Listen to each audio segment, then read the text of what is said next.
सब काम किया, पैकिंग का काम किया, बोरियां उठाई, लोगों के घर में होम डिलीवरीज की। मैं कभी कभी शर्माया नहीं। हाँ, लेकिन लोगों ने मेरा अपमानित भी बहुत मुझे किया, क्योंकि मैं छोटा सा ग्रोसरी मैन था। इतना बड़ा एम्पायर बड़ा किया कि आज, और उसके ऊपर मसाला किंग करके मैंने मुझे शेख के यहाँ से प्रोत्साहित किया गया। यहाँ राई है, जीरा है, अलग तरह के दाल, वीट, सब कुछ है यहाँ। मैं हूँ दुबई के एक ऐसे स्टोर में जो सारे इंडियंस की ग्रोसरी रिक्वायरमेंट फुलफिल करते हैं। अमरावती में एक छोटे से गांव से आए यहाँ के ओनर की स्टोरी ये बताती है कि ये मैटर नहीं करता कि आप कहाँ से आते हैं, पर मैटर ये करता है कि आप लाइफ में कहाँ जाना चाहते हैं। ये उस मॉडेस्ट और हम्बल फैमिली से आते हैं जहाँ अपने लिए स्कूल के लिए नई यूनिफॉर्म तक नहीं खरीद पाते थे। डोर टू डोर फिनाइल की सेल्स करते हुए टुडे ये बन चुके हैं मिडिल ईस्ट के मसाला किंग, क्योंकि आज इनके यूएई में है मोर देन 50 स्टोर्स और ये एम्प्लॉय करते हैं to more than 1500 people. This Indian living abroad is the chairman and managing director of Al Adil group. So let's go and meet Mr. Dhananjay Datar.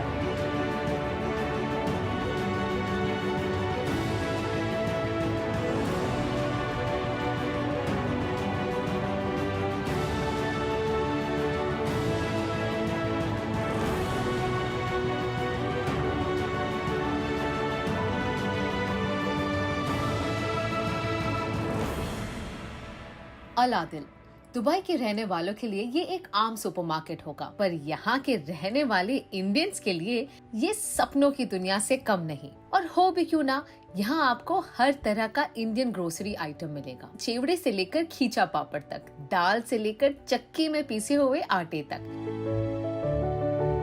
यहाँ पर जो भी लोग आते हैं, उनको सामान हम जब बेचते हैं, उसके मन, और जब उसको खुद का जो पसंदीदा सामान जब उसको मिलता है, उसके चेहरे पे जो खुशी मुझे महसूस होती है, जो उसको सेटिस्फैक्शन महसूस है, उससे मेरा दिल हृदय बहुत बहुत प्रसन्न होता है कि उसको मैंने उसे पसंदीदा सामान उसको दी। वही सबसे मैंने अपने आप को मतलब बहुत कुछ जीता मैंने, ऐसा मुझे अपने आप को।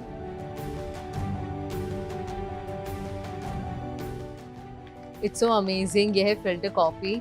मतलब कुछ चीजें ऐसी हैं that you will only find in the regional pockets of India, not always in the metro cities. मतलब मुंबई में भी बहुत सारी चीजें जब मैं यहाँ देख रही हूँ, शायद मुंबई में मुझे इतनी आसानी से ना मिले।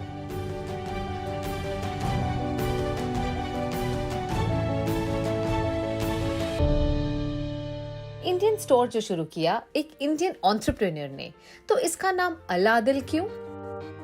हमने जब ये शुरू किया यहाँ पर, तभी हमारे यहाँ पर मेरे फादर ने कहा कि जिस कंट्री का में हम रहते हैं, उसके कंट्री के लोगों को हमको रिस्पेक्ट करना चाहिए, उनके कल्चर को रिस्पेक्ट करना चाहिए, उनके लैंग्वेज को पसंद करना चाहिए। तो अल आदिल मतलब अच्छा आदमी, इसलिए हमने अपनी कंपनी का नाम अल आदिल रखा। और हमारा ब्रांड का नाम है पीकॉक, जो हमारा देश का नेशनल बर्ड है। तो हमारा सारा ब्रांड पीकॉक के नाम से बिकता है। ये आदिल जो है इतना पॉपुलर हुआ कि आज उसने जो भी मुझे दिया, जितने भी कंट्रीज में मेरा बिजनेस है, वो सब जगह पे आदिल ही उसका नाम है। आज चाहे ही मिस्टर धनंजय दातार एक बहुत ही बड़े और सक्सेसफुल बिजनेसमैन हैं, पर महाराष्ट्र के एक छोटे से गांव से आए छोटे धनंजय की लाइफ बहुत अलग थी। तो मेरे फादर आर्मी में थे, इंडियन एयरफोर्स में। तो उसमें क्या ज़्यादा इतना हाई सैलरी होता नहीं था। हर 2-3 साल के बाद पोस्टिंग हुआ करती थी इधर से दूसरे जगह पे, वही हमारा लाइफ था।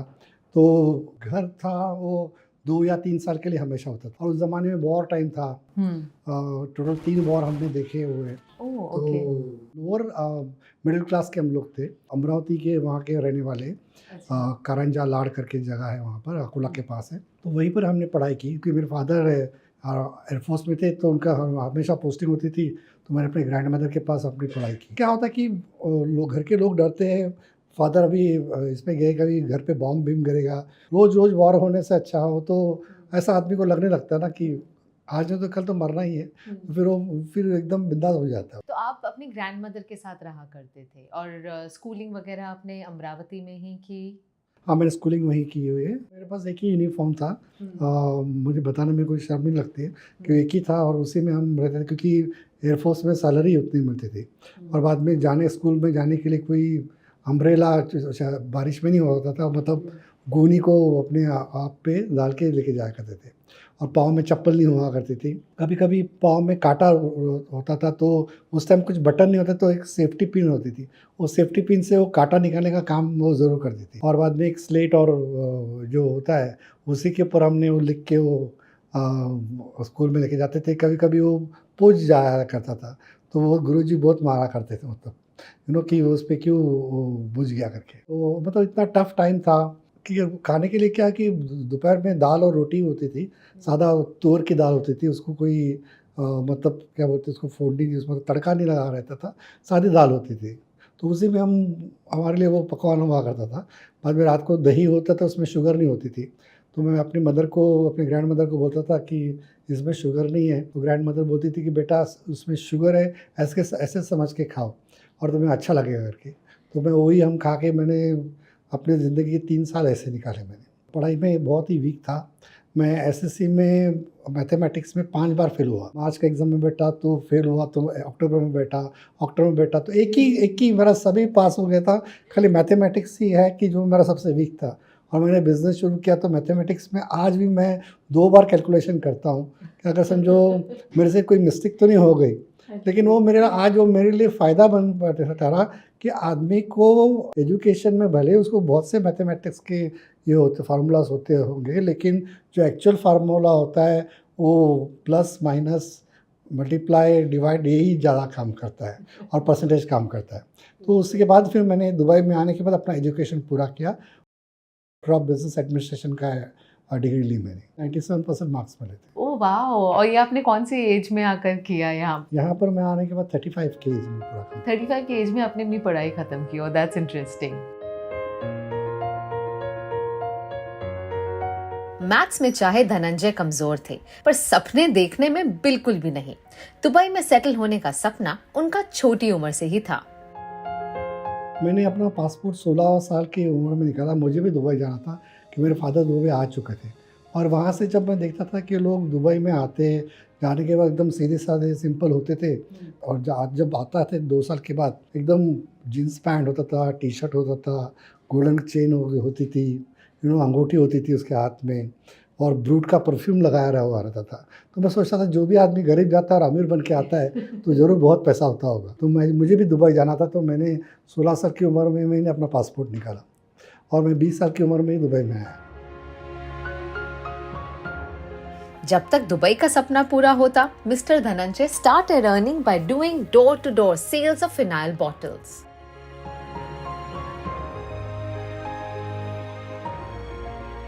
डोर टू डोर सेल करता था, लेकिन उसके वजह से मैंने सेल्समैनशिप सीखी कि हर घर में जाके डोर बेल दबानी है और अपने प्रोडक्ट के बारे में बताना है और उसको सेल करना है। जब सेल करने के लिए ग्रुप जाया करता था तो वो बोलते थे कि ये बिल्डिंग के अंदर सेल नहीं होगा कि यहाँ पर बहुत कंजूस लोग रहते हैं, तो मेरे पास देते थे। तो लेकिन मैं वहाँ पर सबसे ज़्यादा सेल करके आया करता था कि वो मतलब देखो आदमी के बोलने में सच में सेल्समैनशिप है। और मैं कोई भी प्रोडक्ट बेच सकता हूँ, लेकिन बेचने के लिए बहुत डिफिकल्ट होता है। प्रोडक्ट को सेल करना is a most complicated job है, जो बहुत ही मुश्किल है।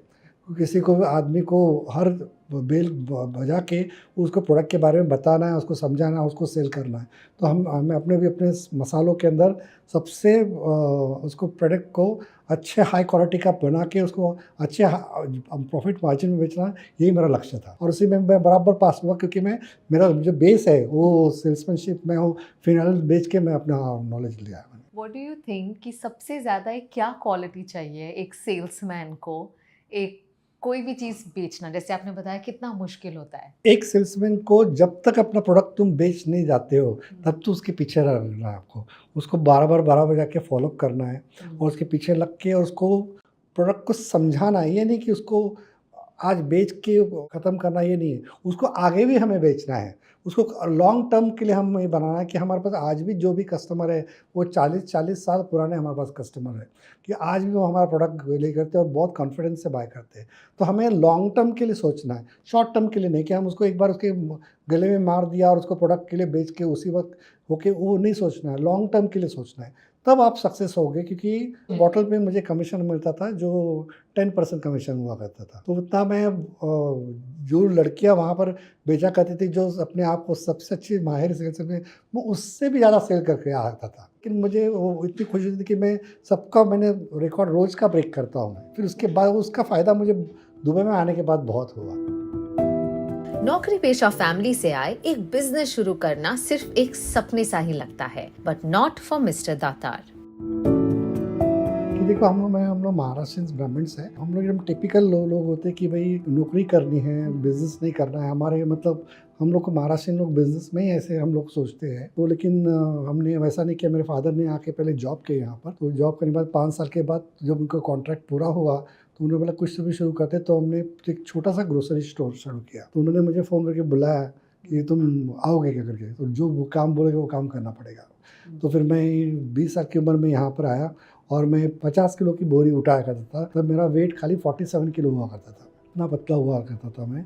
और बाद में 16 घंटे काम किया करता था। और मैं मिर्ची पाउडर की बैग 47 डिग्री सेल्सियस में बैग अपने कंधे पे उठा के जाके डिलीवरी करके आया करता था। तो इस हम स्पाइसेस के बिज़नेस में हैं और इसी स्पाइसेस के अंदर बिज़नेस में मैं आगे बढ़ूंगा अगर कैसे मैंने सोचा हुआ। और सोचे कि अभी मेरा कॉन्ट्रैक्ट पूरा हो गया, करूँ क्या करके। तो उन्होंने सर्वे किया कि यहाँ पर नॉर्थ इंडियन प्रोडक्ट को डिमांड ज़्यादा, तो उन्होंने फिर वो ग्रोसरी शुरू की और नॉर्थ इंडियन प्रोडक्ट उसमें रखे। तो उसका वजह से डिमांड को हमको अच्छा रिस्पॉन्स मिला और उसके उससे शुरुआत हुई। पहले 150 स्क्वायर फीट का शॉप था, उसके बाद हमने शुरू किया। और अभी आपका एवरेज साइज क्या है? 5000 है, 6000 है। और ऐसे कितने स्टोर्स हैं ऐसे 50 स्टोर्स हैं हमारे। फादर ने बोला कि हम ऐसे एम्प्लॉय करके काम करेंगे, हम ऐसे ओनर करके काम नहीं करेंगे। तो फादर 700 लेते थे और मुझे 600 देते थे। जब भी काम किया ऐसे एम्प्लॉय करके काम किया। और मैं आज भी जब भी काम करता हूँ तो ऐसे एम्प्लॉय समझ के काम करता हूँ, एक मालिक समझ के काम नहीं करता हूँ। मैं ड्यूटी पे टाइम पे आता हूँ ताकि बाकी स्टाफ टाइम पे आता हूँ।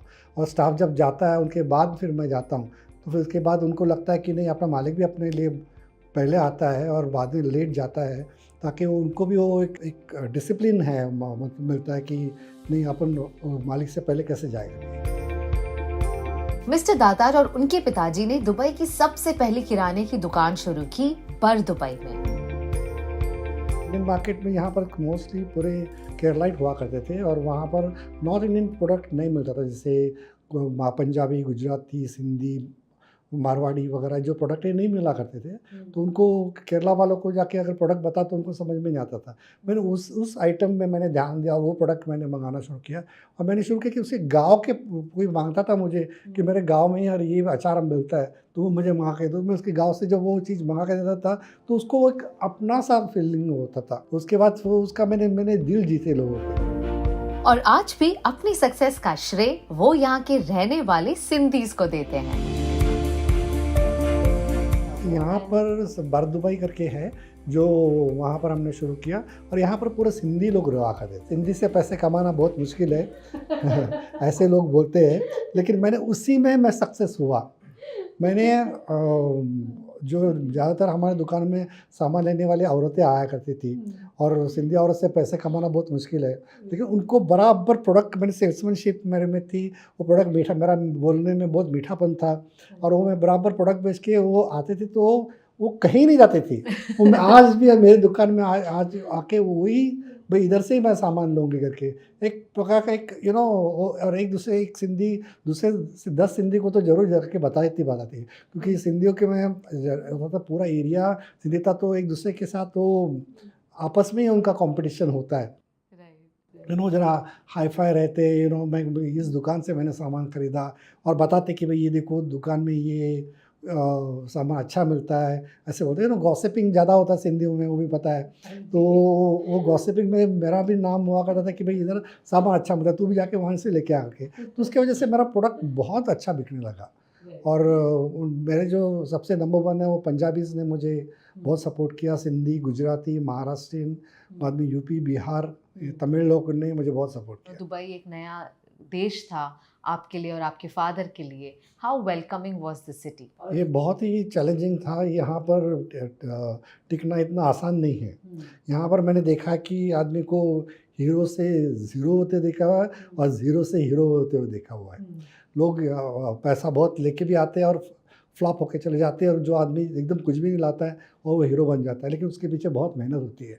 तो मुझे भी चैलेंज आए, हमारा बहुत नुकसान हुआ।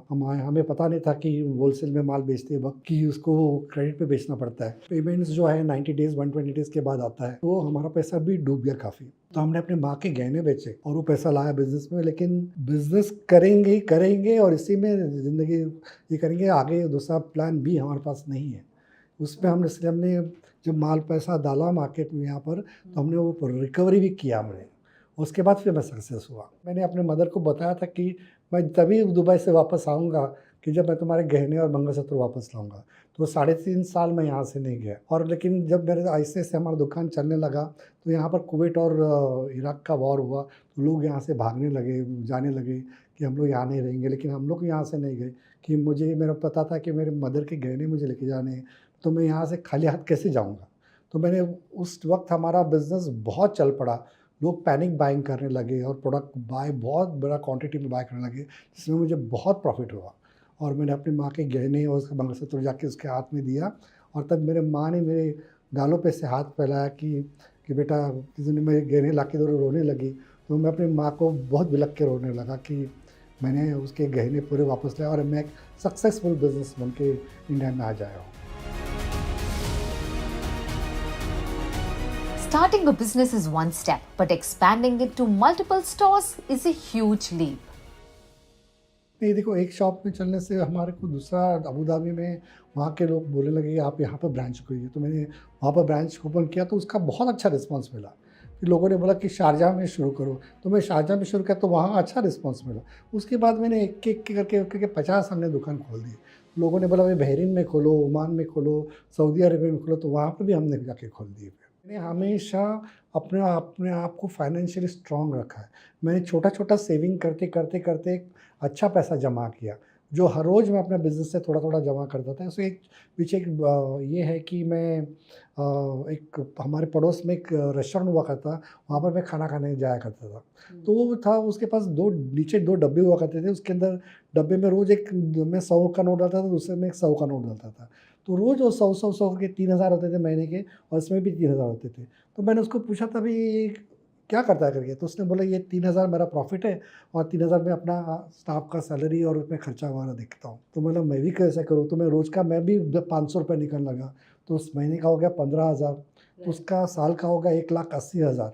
तो इसका क्या करूँ, तो मैंने नया ब्रांच खोला अबू धाबी में 1,80,000 में। वहाँ से भी मैं रोज़ 500 निकालने लगा, तो पूरा साल का हो गया 2 शॉप का 3,60,000। उसके अंदर मैंने शारजाह में किया शॉप खोला, तो उसमें से भी रोज़ का 500 ऐसे करके मैंने कितने सारे ब्रांच किए। और ऐसे जब बिज़नेस में से आप पैसा निकालते हैं, तो बिज़नेस को कुछ शॉर्टेज नहीं होता है। एक साथ अगर पैसा निकालना हो तो बहुत निकाल नहीं सकते हम लोग।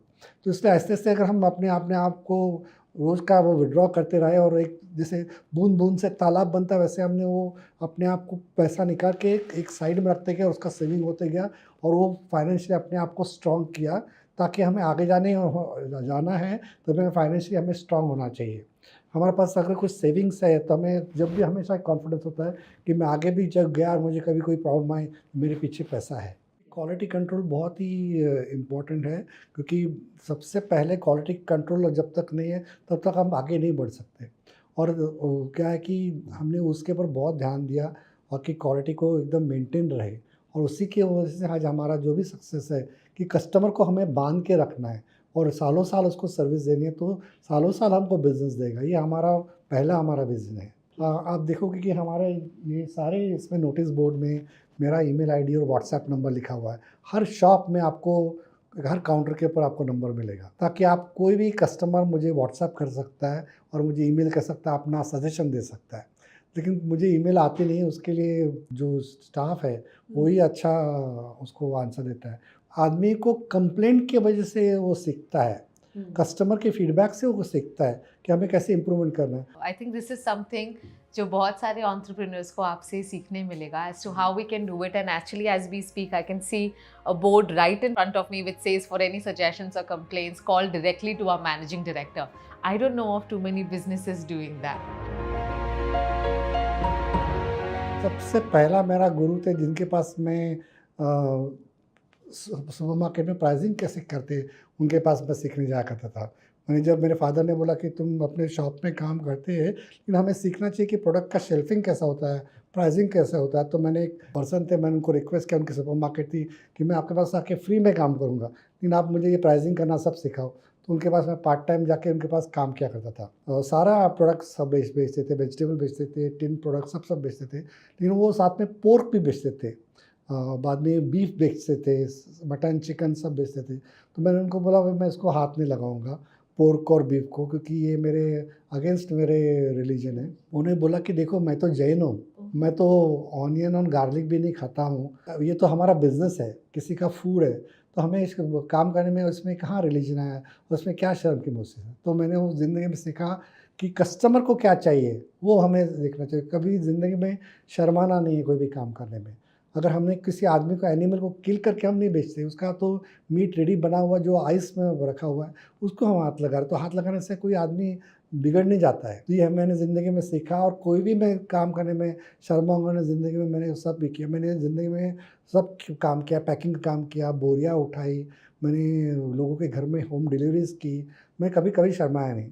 हाँ, लेकिन लोगों ने मेरा अपमानित भी बहुत मुझे किया, क्योंकि मैं एक छोटा सा ग्रोसरी मैन था, तो लोग सोचते हैं कि ग्रोसरी वाला बहुत बोर होता है, लेकिन उसके अंदर ही मैंने इतना बड़ा एम्पायर बड़ा किया कि आज, और उसके ऊपर मसाला किंग करके मैंने मुझे शेख के यहाँ से एक प्रोत्साहित किया गया। तो उसके बाद फिर मुझे कॉन्फिडेंस और बढ़ गया मेरा, कि ज़िंदगी में आदमी छोटा भी कुछ भी काम करे ना, उसी में वो आगे करके बड़ा बन सकता है, और एक रिचेस्ट करके आदमी भी बन सकता है। कभी आप सोचते हैं कि जब मैं छोटा था क्या मैंने सोचा था कि मेरा इतना बड़ा एम्पायर होगा? Do you look back and think कि मैंने कभी ऐसा ज़िंदगी में नहीं सोचा। मैंने काम करते गया और मैं बनता गया, काम करते गया मैं बनता गया। और मेरे जो पुराने दोस्त थे वो मुझे टूट गए मेरे से, मेरे रिश्तेदार मुझसे टूट गए, कि मैं आगे बढ़ रहा था। क्योंकि उनको शायद ऐसा भी होता है कि किसी को देख देख नहीं सकते कि ये आदमी बहुत ऊपर जा रहा है, तो हमारा लोग ब्रेक भी होते जाते हैं, लेकिन आगे चल के नए लोग मिलते भी जाते हैं, क्योंकि वो भी अपने ही जैसे छोटे से बड़े बने हुए रहते हैं। तो इसके बाद मुझे बहुत से लोग अच्छे मिले, और उनके साथ मैंने बिज़नेस भी बहुत किया, और वो भी सक्सेस हुआ और मैं भी सक्सेस हुआ। वैसे तो मिस्टर धनंजय ने बहुत कमाए, but today he truly believes health is your true wealth. मैंने ज़िंदगी में सब कुछ अपने बिज़नेस के लिए दिया।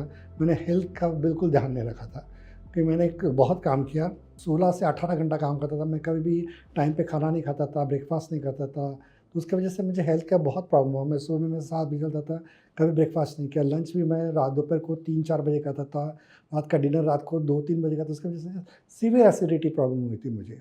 उसके बाद मुझे सिर्फ बॉयल फूड खाने के लिए बोला था डॉक्टर ने, दिन में 2 बार या 3 बार सिर्फ। और वो खाने के बाद ऐसा लगता था कि मैंने इतना पैसा कमाया और आज मैं अच्छी चीज़ खा भी नहीं सकता हूँ। कि देखो ज़िंदगी में हेल्थ भी बहुत इम्पोर्टेंट है, कि हेल्थ नहीं है तो फिर वो पैसा किस काम का, कि जिसके मैं कुछ भी चीज़ नहीं खा सकता, इवन कोई स्पाइसी फूड भी नहीं खा सकता हूँ, ना मैं अचार खा सकता हूँ, ना मैं पापड़ खा सकता हूँ, कुछ नहीं खा सकता, सब मुझे बंद करना पड़ा था। लेकिन उसके बाद सीखा कि मैंने ज़िंदगी में मैं अपने बॉडी को पूरा ध्यान दूंगा। उसके बाद मैंने एक्सरसाइज टाइम पे शुरू की, टाइम पे खाना शुरू किया। उसके बाद मैं हेल्थ में आगे बढ़ा, तो मैंने उसके बाद बिज़नेस को बहुत बड़ा बनाया। आज भी मैं बहुत टाइम टू टाइम खाना खाता हूँ। क्या है अभी आपका रूटीन? कितने बजे मुझे उठते हैं? दिन में मैं 4 बार खाता हूँ, ऐसा नहीं कि 2 बार ही खाता हूँ, 4 बार खाता हूँ, लेकिन थोड़े छोटे-छोटे मील में खाता हूँ, ताकि मेरी बॉडी को मैं अच्छी एनर्जी दे सकूँ। और 2.5 आवर में रोज़ एक्सरसाइज करता हूँ, तो उसके लिए मुझे एकदम फ्रेशनेस लगता है। मेडिटेशन करता हूँ, मुझे कोई स्ट्रेस नहीं आता है। आप आज एक ऐसे मुकाम पर है where you realize कि हेल्थ इज वेल्थ, राइट? क्या ऐसा भी था जैसे आपने बताया कि आप अपने काम की तरफ इतने थे कि ना टाइम से खाना खाना? नहीं, मेरे ज़िंदगी में बहुत स्ट्रेस आया, कि मेरी बीवी ने मुझे बहुत साथ दी मेरी, और मेरी फैमिली ने बहुत मुझे साथ दिया। मेरी बीवी जब भी मुझे कोई तकलीफ़ होती थी तो मैं अपनी वाइफ़ को जाके बताता, वो हमारा पीछे कि नहीं तुम जाओ आगे, कुछ नहीं होगा, सब कुछ बराबर होगा, ऐसा बताया करती थी। तो उससे मेरा कॉन्फिडेंस बढ़ता था। नहीं तो क्या होता था कि घर के लोग आके बोलते कि नहीं अगर तुम भाई नौकरी करो, वापस से वीज़ा अपने को नहीं जमने वाला, ऐसा करके बोलते हैं, तो उसकी वजह से आदमी और टूट जाता है। लेकिन हमारे घर में वैसा नहीं रहा, कि हमारे घर में पीछे रहा कि नहीं है तुम बढ़ना है। स्ट्रेस जो होता है वो 1-2 दिन के लिए होता है, हमेशा के लिए नहीं होता है। जब भी आदमी को प्रॉब्लम आते हैं, वो कुछ एक टेम्पोररी टाइम पे होता है, उस टाइम आदमी डिस्टर्ब होता है, लेकिन कुछ दिन के बाद वो आदमी प्रॉब्लम सॉल्व होता है। कि देखो ज़िंदगी में 100% कभी प्रॉब्लम सॉल्व नहीं होता, 90% प्रॉब्लम को सुलझाना पड़ता है, आपको कॉम्प्रोमाइज़ करके ही चलना पड़ेगा। इन दिस जर्नी क्या आप कभी लोनली महसूस करते हो? नहीं, बिल्कुल नहीं, क्योंकि वो लोग जा चुके हैं और नए बहुत आ चुके हैं। तो अभी नए इतने आ चुके हैं कि वो जो हमारी इसमें से और हमारे लेवल के आ गए, मतलब वो भी छोटे से बिज़नेस में से बड़े बने हुए, जो मुझे बहुत सालों से जानते थे और वो हमारे आज फ्रेंड है।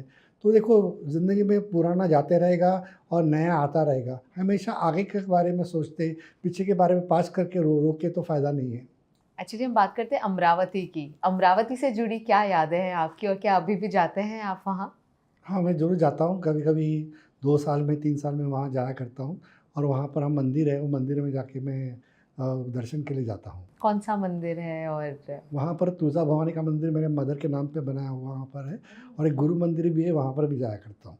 कोई खाने पीने की जगह याद है? हमारे को शेगाव की कचौरी बहुत पसंद है। आपने बताया कि आपके बहुत से फ्रेंड्स जब दुबई से इंडिया जब वापस जाते थे तो एकदम टिप टॉप बनकर जाते थे, तो आपने क्या किया जब आप दोबारा इंडिया गए थे तब? बिल्कुल वैसे टिप गया टॉप था, बन के गए टिप टॉप थे। बन के गया था कि यहाँ पर जो तब वो जो लोग पहले मैं देखा करता था, तो वही मैं बन के गया। आपके पास एक लिमिटेड एडिशन रोल्स रॉयस भी रोल्स रॉयस है। कार्स है, कार्स का मुझे कलेक्शंस बहुत पसंद है मुझे। Okay. बेंटली कार वगैरह है या मर्सिडीज G63 वगैरह, ऐसे सारी गाड़ियाँ रखता हूँ मैं। हमारे बचपन में प्रीमियर पद्मिनी हुआ करती थी और एम्बेसडर गाड़ी हुआ करती, दूसरी कोई गाड़ी नहीं हुआ करती थी। तो ये रोल्स रॉयस तो हमारे लिए बहुत बड़ी चीज़ है। हाँ, आपने कोई ऐसी बकेट लिस्ट या कुछ बनाई थी कि मुझे ये अपने सपने पूरे करने हैं और उस हिसाब से आप करते गए या? नहीं, जो मुझे पसंद आते गया वो मैं खरीदते गया। या 20 दिन में किसी कंट्री में घूमने, तो नई-नई कंट्री में देखना मुझे बहुत पसंद है। मुझे सबसे अच्छी कंट्री लगी है श्रीलंका, जो पूरी ग्रीनरी से लगी हुई थी, वो बहुत ही खूबसूरत थी। और खाना आपको क्या पसंद है सबसे ज़्यादा? मुझे स्पाइसी फूड पसंद है और मैं कोई मसाला बेचता हूँ कि स्पाइसी खाओ ताकि हमारा भी धंधा बिके और बिल्कुल। वेजिटेरियन फूड खाना पसंद करता हूँ। ओके, आपको ऑफ कोर्स पैसों की बहुत वैल्यू है। किस तरह से आप इंश्योर करते हैं कि आपके बच्चों में भी वही वैल्यूज़ और कल्चर आए, इंस्टिल हो जिस तरह से आप में है ये? मैंने अपने बच्चों को कभी भी हाथ में उनके पैसे तभी दिए अगर उसने कुछ काम किया तो। मैंने कभी भी उनको पॉकेट मनी तभी दिया जब वो काम करेगा तो। हमारे शॉप के अंदर उसने कैशियर का काम किया, कुछ पैकिंग का काम किया, तो मैंने उसको पैसे दिए और आज भी मैंने उनको, जब भी काम करोगे तो ही पैसा मिलेगा। तो कितने हावर्स तुम अपने हमारे ऑफिस में तुमने निकाले, तो उसके ऊपर से उनका कमीशन मैं बेस पे उनको पेमेंट करता हूँ। रियली? बिल्कुल। Oh my God! बच्चों को हाथ में पैसा देके मैं बर्बाद नहीं किया मैंने। अच्छा। तो आई am sure they really value money और उन्हें पता है कि काम करके ही पैसे पैसे कमाए जा मिलेंगे तो सकते हैं। पैसे मिलेंगे नहीं करके। If you could go back in time और अगर आप अपने आप को, अपने यंगर सेल्फ को कोई एडवाइस देना चाहेंगे तो वो क्या एडवाइस होगी? अगर जो भी आपको काम करना है, आपको बिजनेस करना है, मैं कितनी भी डिफ़िकल्टी आऊँगा तो उसमें से मैं वापस नहीं हटूँगा।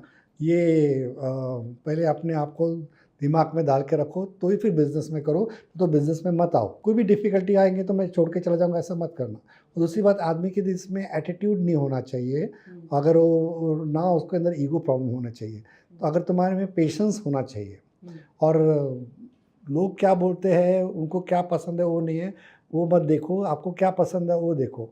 आप कोई भी छोटा काम जो होता है वो छोटा नहीं होता है। मतलब एक आपने एक शाहरुख खान का एक सुना होगा, कोई एक डायलॉग था कि धर्म से बड़ा कोई मतलब हर बिज़नेस अच्छा होता है, मैं ये कहूँगा। कोई भी बिज़नेस बुरा नहीं होता है, सभी बिज़नेस अच्छे होते हैं। लोग हँसने वाले हँसते हैं, उनके पीछे मत देखो। और घर के लोगों को भी बोलो कि भाई मुझे कॉन्फिडेंस दो, ये नहीं कि बिज़नेस बंद करके फिर जॉब करने के लिए ये बोलो, ऐसा मत नहीं करो। और अपने आप के ऊपर गुस्से पे ज़रा नियंत्रण रखो। कोई भी एकदम गुस्सा आए तो आप किसी को फट से बोलते ऐसे मत समझो। और छोटा कस्टमर भी होता है, वो इम्पोर्टेंट होता है। वो 1 दिरहम का भी सामान लेगा तो अक्कल चल के वो 100 का लेगा, लेकिन उसको 100 का माल लेने के लिए उसका दिल जीतना पड़ता है। ये ध्यान बहुत हमेशा याद रहना। आप आज भी अपने आप को एक सेल्समैन मानते हैं? आज भी मैं अपने आप को सेल्समैन मानता हूँ कि अगर मैं अच्छी सर्विस दूँगा, अच्छा प्रोडक्ट दूँगा, तो आगे चल के वो मुझसे हमेशा माल लेते रहे बेटे। आपको सबसे ज़्यादा खुशी किस चीज़ से मिलती है? मुझे ज़्यादा बिजनेस जब होता है तो उसमें खुशी मिलती है। रोज का कैश का धंधा ज़्यादा आने से खुशी मिलती है। टीम को किस तरह से मोटिवेट करते हैं? टीम को मोटिवेट करना हो एक सही सा बिग चैलेंज कि हमें उनको प्रेशराइज नहीं करना है, कि उनको कॉन्फिडेंस देना है कि हमें देखो आज हमने ये टारगेट पूरा किया है, आगे चल के हम ये टारगेट पूरे करेंगे, और हमको अकेले को मिल के नहीं करना है, हम सब अपने एक दूसरे को करेंगे कि एक दूसरे को कनेक्टेड है। तो ये नहीं कि एक आदमी से करने से ही सब सक्सेस होता है, ऐसा नहीं है। हम एक टीम बन के करके टीम वर्क काम करेंगे तो ही हम आगे सक्सेस बढ़ेंगे। ये हमेशा उनको हम कॉन्फिडेंस हम देते रहते हैं, क्योंकि देखो जो एम्प्लॉयज़ होते हैं कंपनी के, वो कंपनी के एसेट्स होते हैं, उनको हमें लॉन्ग टर्म पे हमें उनके साथ रहना है, तो उनके साथ दोस्त बन के काम करना चाहिए। हमने ऐसा फायर करने का ये सिस्टम नहीं है, लोग छोड़ के चले जाते हैं, लेकिन हमने कभी इसको खामा खा कभी किसी को निकाला नहीं। उसको बोलते हैं कि देखो तुम काम करते नहीं और तुम्हें अगर काम पसंद नहीं है तो तुम छोड़ के चले जाओ, ऐसे सीधा बता देते हैं। लेकिन निकालना ये मुझे बहुत दुख की बात लगती है। तो मैं आपको कुछ चॉइसेस दूंगी, दिस और दैट, आप एक सिलेक्ट कीजिए। अर्ली मॉर्निंग मीटिंग्स पसंद है या late night brainstorming? Early in the morning meeting पसंद है। डिटेल्ड बिजनेस प्लान या spontaneous decision making? Spontaneous decision making. Are you quick with decision? Decision एकदम क्विकली लेता हूँ मैं, ज़्यादा लेट नहीं करता कभी भी। कंफ्यूजन नहीं होता कभी कि ये मैं करूँ ना करूँ? नहीं, बिल्कुल नहीं। क्विक डिसीजन लेने से आदमी को क्विकली काम होता है। लेकिन फिर कई बार मिस्टेक्स भी हो जाती होंगी। सोच समझ के लेते हैं डिसीजन। पर मिस्टेक अगर हो भी जाती है होती तो उसको संभाल लेना चाहिए। फिजिकल स्टोर या ई कॉमर्स? ई कॉमर्स का ज़माना है तो अब क्या? मुझे फिजिकल स्टोर में अभी भी वही डिमांड दिखता है। ई कॉमर्स में है, लेकिन इतना सिर्फ वो 10% ही अभी तक हुआ है, 90% अभी भी फिजिकल स्टोर से चल रहे हैं। Really, you think so? And even in the future, you think physical stores are still important? E commerce के अंदर आदमी लिमिटेड स्टफ लेता है, लेकिन फिजिकल स्टोर में जब आता है तो बाकी भी सामान देख के और ले लेता है। Customer feedback or market research? Customer feedback. Quick growth or sustainable growth? Sustainable growth. Formal business attire or casual business attire? Formal business आता है। कोई खास वजह? आप हमेशा सब ये चीज़ में, कुछ चीज़ में फॉर्मल तो कुछ चीज़ में कैजुअल भी होना चाहिए, दोनों में भी मिलके चलना चाहिए। एक ही इसमें नहीं हो सकता। मैं किसी एक एंटरप्रेन्योर से बात कर रही थी और वो बता रहे थे कि जब भी उन्होंने अपने किसी फ्रेंड के साथ कभी कोई बिजनेस किया है, so they have always lost the friend या रिलेशनशिप। आपने कभी कोई अपने रिलेटिव्स या फ्रेंडशिप में कभी कोई बिजनेस ट्रांजैक्शन किया है, और आपका क्या कहना है कि करना चाहिए या नहीं करना? मैं बिल्कुल अपने फ्रेंड्स के साथ बिल्कुल फ्रेंड जैसा रिलेशन रखता हूँ, लेकिन बिजनेस का रिलेशन उससे बिल्कुल नहीं रखता। उसका पैसा ऐसा चीज़ है कि रिलेशन ख़राब करता है, और कुछ ना कुछ हो गया तो वो एक तो सोचता है कि ये ओवर कॉन्फिडेंट होता है कि मैं अपने फ्रेंड है मेरा, तो मेरे से लेट भी होगा तो चलेगा। लेकिन हम अननोन फ्रेंड से हम जब काम करते हैं तो टाइम टू टाइम डिलीवरी मिलती है और टाइम टू टाइम सर्विस मिलती है। बिल्कुल। सोलो एंटरप्रेन्योरशिप और बिजनेस पार्टनरशिप? सोलो। आदमी ने बूट पॉलिश का धंधा करेगा चलेगा, लेकिन कभी पार्टनरशिप पर धंधा नहीं करना चाहिए। बूट पॉलिश का धंधा भले ही छोटा हो, लेकिन अपने पैसे के दम पे कमाना चाहिए, कि पार्टनरशिप में आगे चलने के बाद रिलेशन ख़राब होता है। इसलिए छोटा भी धंधा हो, लेकिन अपना धंधा शुरू होना चाहिए। वर्क फ्रॉम ऑफिस और work from home? No, work from office. Work from home में क्या करता है पता नहीं, वो टाइम पास ज़्यादा करता है, लेकिन ऑफिस में रहेगा तो पूरा ऑफिस में काम करता है। रिस्क टेकिंग और play it safe? Play safe. Play safe. No, never take risk. Business में अंदर हम जब रिस्क करते हैं तो बिजनेस का रिस्क, काम के बारे में रिस्क है, लेकिन सेविंग के पर फिर रिस्क नहीं ले सकते। सेफ बिजनेस करना चाहिए, क्योंकि हमें हमेशा स्ट्रेस फ्री हम सो सकेंगे। इकोनॉमी क्लास और बिजनेस क्लास? First class. पैसा है तो उसको एंजॉय करना चाहिए। Now you spoken like a true entrepreneur. तो आप हमेशा सिर्फ फर्स्ट क्लास में ही ट्रैवल करते हैं? बिल्कुल फर्स्ट क्लास में ट्रैवल करते हैं। तो हमने पैसा कमाया किसके लिए? अपने लिए। तो अगर मैं कमाऊंगा और कल चल के मजाऊंगा तो मेरे आगे की जनरेशन मजा करेगी। इससे अच्छा मैंने पैसा कमा तो मैं भी तो एंजॉय करूँ ना उसको। बिल्कुल। एंड वी विश कि आप लाइफ में और मजा करें, एंड आई एम श्योर आपके कस्टमर्स भी बहुत खुश हैं आपसे। So thank you on behalf of curly tails and of course all your customers who been customers of Aladdin.